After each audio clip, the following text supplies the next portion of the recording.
Your brother and your sister both had these abilities as a young kid as well. You were able to talk to them about this, but your brother had an experience with a 911 call when you guys were young, where it just didn't make sense.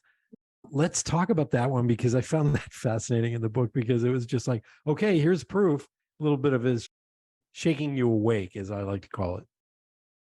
Yeah, well, I think it's interesting because my brother and sister have the similar gifts, but they're different. Just like all of us, we all have different ways of interacting with different dimensional realms.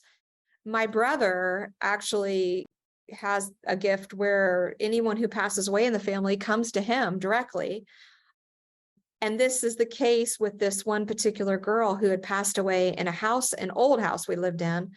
It was like from the 1800s, but she had passed away from a murder, and we didn't know this, but she came to my sister, she came to my brother, she came to my mother, and I would get phone calls. We were getting phone calls with a variety of different things happening, sad piano music playing. She was crying. 911 was called. Our phones were disconnected. The police came and they really thought we were hiding something. They had to search our house. And it all went back to this girl who was really just trying to get our attention and have us help move her on because she was stuck in between. I found this fascinating because the 911 call came from inside your house and the police showed up.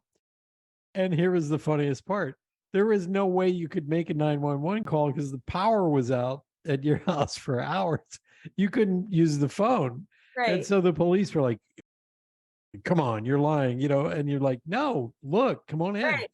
And so she was really trying to get your attention with this, which I thought was just, I mean, it's comical, but it's not comical. It's really spirit, Yeah. just, going, hey, I'm here. Can you help?